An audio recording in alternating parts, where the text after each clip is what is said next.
Assalamualaikum warahmatullahi wabarakatuh. Di sini kami akan mempresentasikan hasil diskusi kami tentang masa Orde Baru. Masa Orde Baru sendiri adalah sebutan bagi masa pemerintahan Soeharto.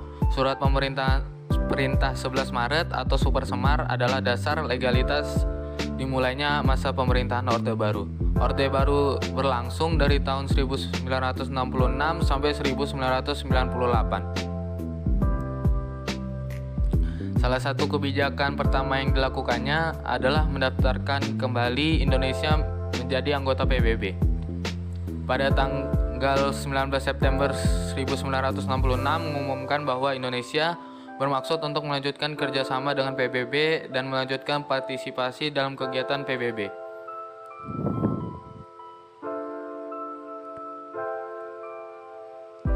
Selanjutnya ada pembentukan Kabinet Pembangunan.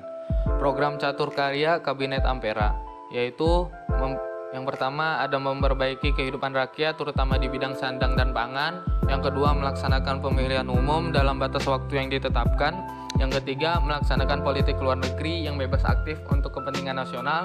Yang keempat melanjutkan perjuangan anti-imperialisme dan kolonialisme dalam segala bentuk dan manifestasinya.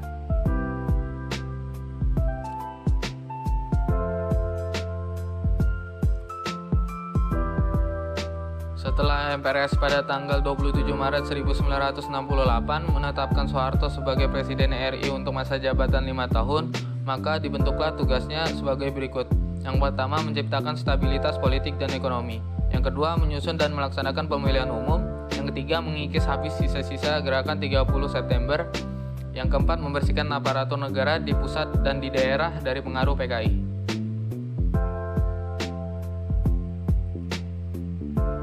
Selanjutnya ada pembubaran PKI dan organisasi masanya. Sebagai pembangunan Super Semar, Soeharto mengeluarkan kebijakan yaitu yang pertama membubarkan PKI pada tanggal 12 Maret 1966.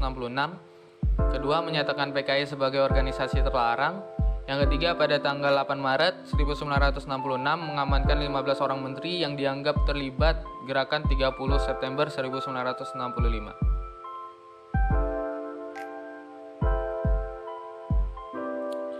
Selanjutnya ada penyederhanaan partai politik. Pada tahun 1973, setelah dilaksanakan pemilihan umum yang pertama pada masa Orde Baru, pemerintah melakukan penyederhanaan dan penggabungan fusi partai tiga kekuatan sosial politik. Itu adalah yang pertama ada Persatuan Pembangunan atau PPPP yang merupakan gabungan dari NU, Parmusi, PSII, dan PERTI. Yang kedua ada Partai Demokrasi Indonesia atau PDI yang merupakan gabungan dari PNI, Partai Katolik, Partai Murba, IPKI, dan Parkindo. Yang ketiga ada golongan karya. Penyederhanaan partai politik ini dilakukan dalam upaya menciptakan stabilitas berbangsa dan bernegara.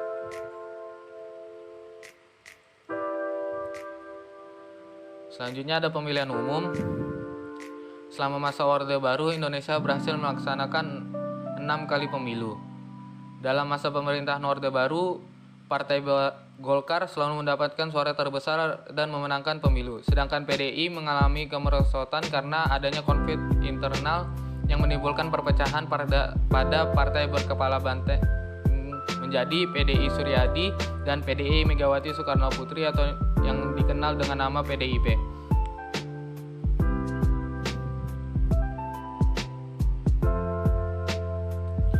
Selanjutnya ada peran ganda atau dui fungsi ABRI.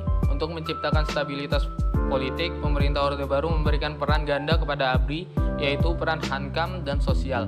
Peran ganda ABRI ini kemudian terkenal dengan sebutan dui fungsi ABRI. Timbulnya pemberian peran ganda pada ABRI ini kemudian dikenal dengan sebutan dui fungsi ABRI. Timbulnya pemberian peran ganda pada ABRI karena adanya pemikiran bahwa TNI adalah tentara pejuang tentara.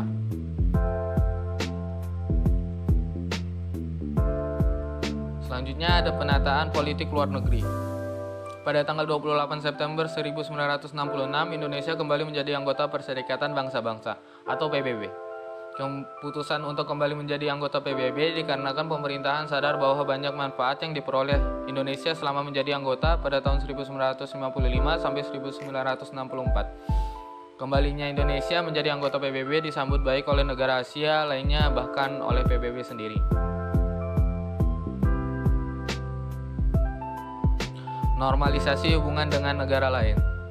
Pemulihan hubungan dengan Singapura dengan perantara Dubes Pakistan untuk Myanmar, Habibur Rahman. Hubungan Indonesia dengan Singapura kembali dipulihkan kembali.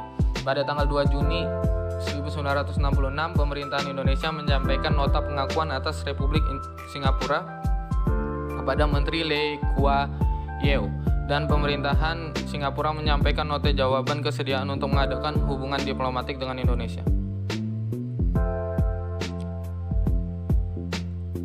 Selanjutnya ada pemulihan hubungan dengan Malaysia. Normalisasi hubungan Indonesia dengan Malaysia dimulai dengan diadakannya perundingan di Bangkok pada tanggal 29 Mei sampai 1 Juni 1966 yang menghasilkan perjanjian Bangkok. Isi perjanjian tersebut adalah: yang pertama, rakyat Sabah diberi kesempatan menggaskan kembali keputusan yang telah mereka ambil mengenai kedudukan mereka dalam Federasi Malaysia. Yang kedua, ada pemerintah kedua belah pihak menyetujui pemulihan hubungan diplomatik. Yang ketiga, tindakan permusuhan antara kedua pihak akan dihentikan. Dan pada tanggal 11 Agustus 1966, penandatanganan persetujuan pemulihan hubungan Indonesia-Malaysia ditandatangani di Jakarta oleh Adam Malik dari Indonesia dan Tuan Abdul Razak dari Malaysia. Selanjutnya ada pembukuan hubungan dengan RRC. Pada tanggal 1 Oktober 1967, pemerintah Republik Indonesia membukukan hubungan diplomatik dengan Republik Rakyat Cina. Keputusan tersebut dilakukan karena RRC telah mencampuri hubungan dalam negeri Indonesia dengan cara memberikan bantuan kepada G30 SPKI baik untuk persiapan, pelaksanaan maupun sesudah terjadinya pemberontakan tersebut. Selanjutnya ada penataan kehidupan ekonomi. Stabilitas dan rehabilitasi ekonomi. Yang pertama, memperbarui kebijakan ekonomi, keuangan, dan pembangunan. Yang kedua, ada MPRS mengeluarkan garis program pembangunan, yakni program penyelamatan, program stabilitas, dan rehabilitasi.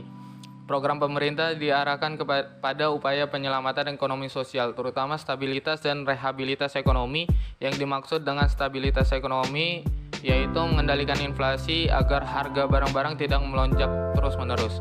Dan rehabilitasi ekonomi adalah perbaikan secara fisik, sarana, dan prasarana ekonomi. Selanjutnya ada kerjasama luar negeri. Pertemuan Tokyo pada tanggal 19 sampai 20 September 1966, pemerintah Indonesia mengadakan perundingan dengan negara-negara kreditor di Tokyo. Yang pertama, pembayaran hutang pokok dilaksanakan selama 30 tahun dari tahun 1970 sampai dengan 1999. Yang kedua, pembayaran dilaksanakan secara angsuran dengan angsuran tahunan yang sama besarnya. Yang ketiga, ada selama waktu pengangsuran tidak dikenakan bunga. Selanjutnya, pembekuan hubungan dengan RRC. Itu saja dari kelompok kami, kurang lebihnya mohon maaf. Wassalamualaikum warahmatullahi wabarakatuh.